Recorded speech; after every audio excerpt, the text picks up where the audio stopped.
You lose energy every time you explain your next move. You weaken your momentum when you seek validation. Silence is not just power, it's protection. When you stop telling everyone what happens in your life, you reclaim control. You focus better, act with precision, and avoid unnecessary opinions that derail your progress. The fewer people who know your journey, the more unstoppable your results become. Master the power of privacy and watch your life transform. In a few moments, I will teach you why keeping quiet about your life creates focus, strength, and unstoppable forward momentum. You're giving away power without realizing it. You don't notice it at first. It begins as a harmless habit. Telling a friend your plan, sharing your next move, hinting at your ambition. You believe speaking it aloud will make it real, but slowly, without knowing, you give pieces of your power away. The more you reveal, the less you retain. You confuse motion with progress. You talk about the mountain you'll climb, but you never take the first step. Now ask yourself, why do you feel the urge to tell others? Is it to validate your path or to convince yourself it exists? What if I told you that silence builds more momentum than speech? That the moment you open your mouth to describe your vision, you've already delayed it? The world doesn't need your declarations, it needs your results. And so do you. You stop telling everyone because some ears are not meant to hear your calling. When you speak too soon, you invite doubt, even silent sabotage. Not all advice is helpful. Not all support is sincere. When you keep your vision close, you keep your energy focused. Silence isn't hiding, it's preserving. Picture this. Imagine you've decided to build a garden, but every day you speak of it to others instead of planting. You describe the soil, the flowers, the colors, but weeks go by and there's no garden, only words. Now imagine if, instead, you kept it quiet and worked in solitude.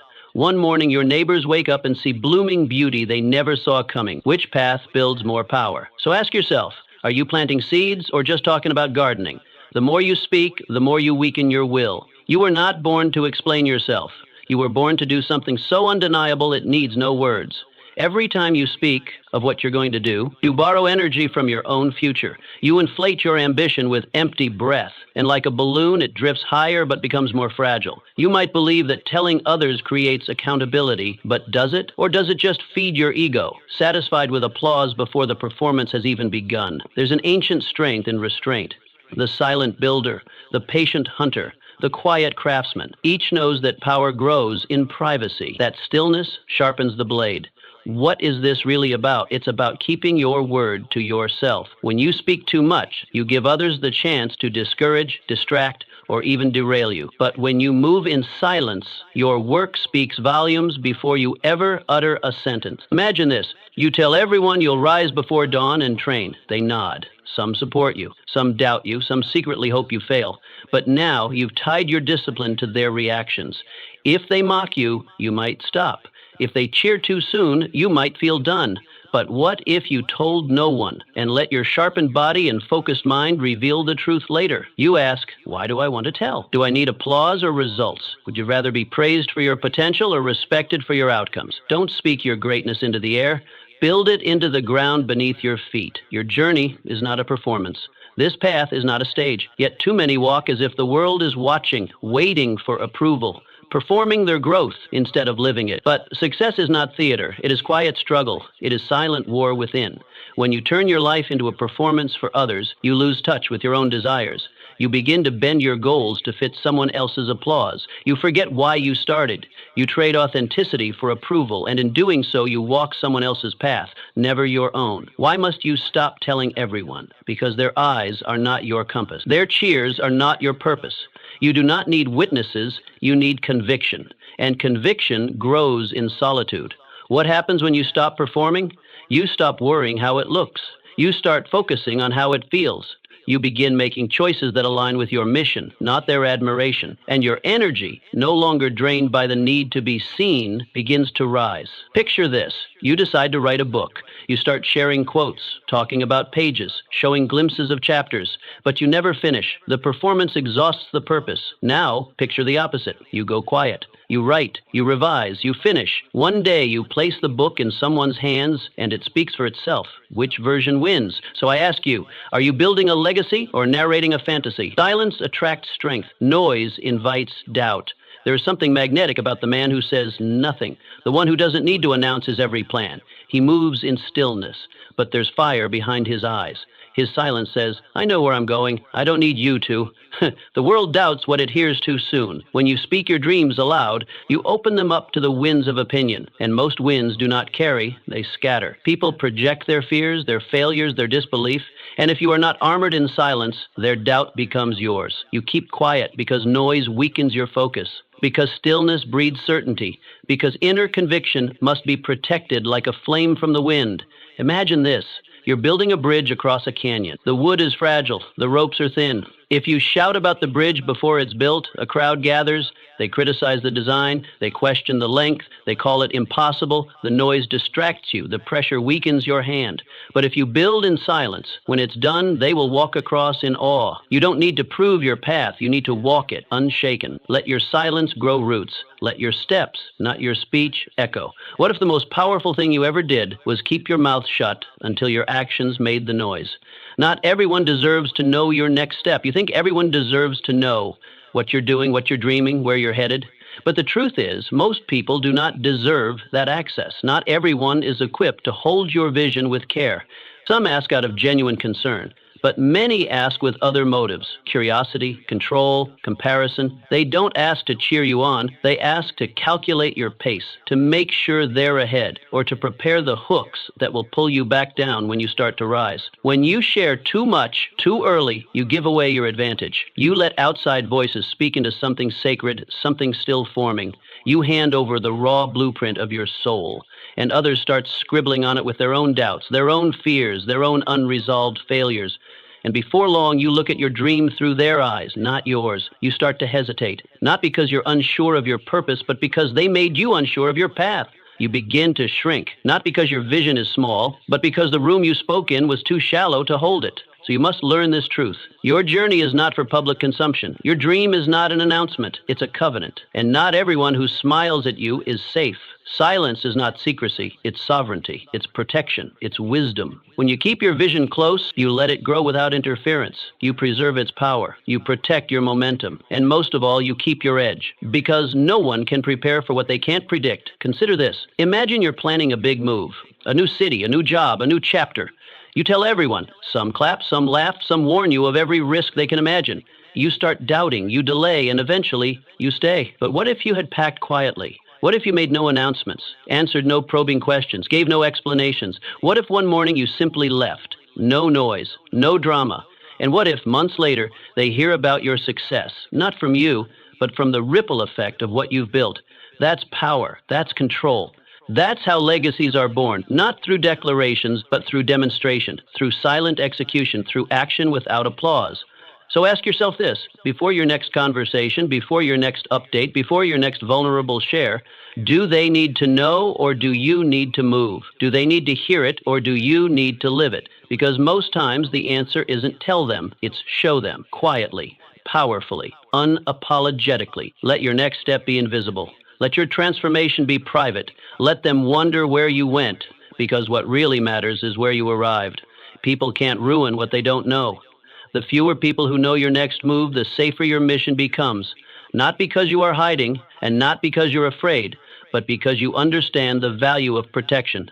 Wisdom doesn't shout. It walks with quiet certainty. In a world that urges you to broadcast every step, true power lies in restraint. When you speak too early, you invite interference.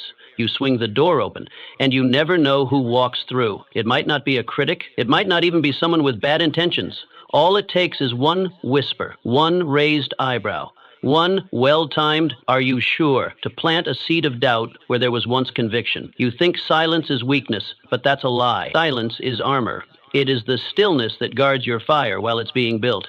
It is the decision to protect your momentum from the clumsy hands of outside influence. You don't leave your wallet on the sidewalk and expect it to remain untouched.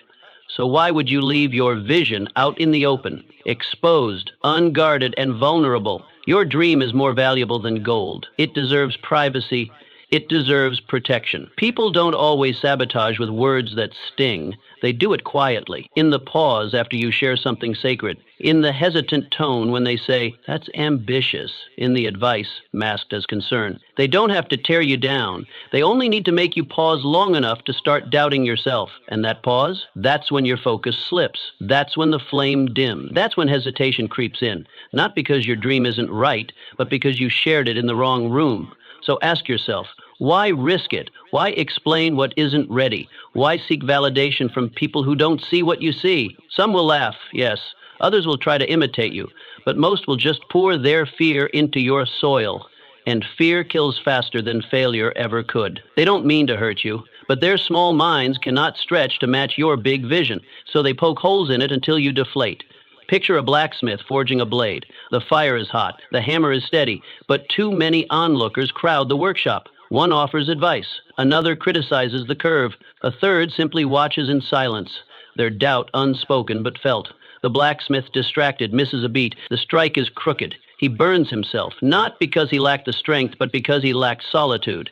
Now imagine, he works alone, no eyes, no voices, just heat, metal, focus. The result? A flawless weapon, quietly formed, violently sharp. One day he walks into the town square, no one saw it coming. So again, ask yourself, do I need encouragement or results? Applause or outcome? Some things are too sacred to share before they're solid. Protect what's forming, hide what's holy. People cannot destroy what they cannot touch, and they cannot touch what they never saw. Talking about it feels like progress, but it isn't. You speak of your dream, and for a moment it feels real. It gives you a rush, a swell of pride, a sense of motion. It feels like a step forward, but it isn't. You haven't moved. You've released words, not actions. You've stirred emotion, not results. And in that moment, without realizing it, you've traded real movement for the illusion of momentum. Talking about what you'll do has stolen the urgency to actually do it. This is the danger.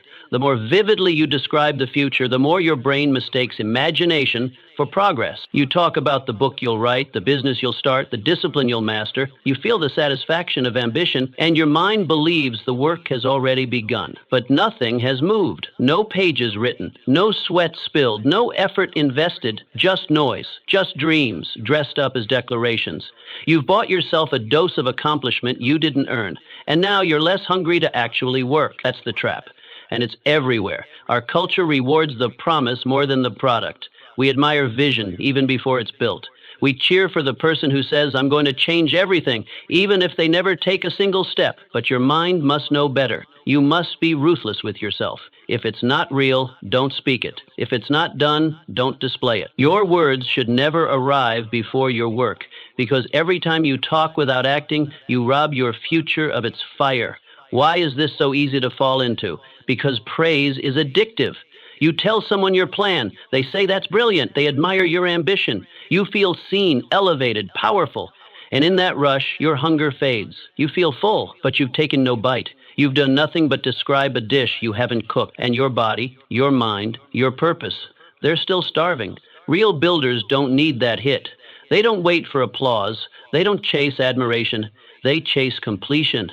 They chase the day they can look at the result and say, "It's done." Their satisfaction isn't in what people think. It's in what they build. They aren't running their mouths. They're running their path. Picture this clearly. You stand before a group and announce, "I'm going to run 10 miles every morning." Immediately, the praise pours in. You're so driven. That's impressive. But now the pressure mounts. You've painted a version of yourself you haven't become. And if you fall short, it's visible.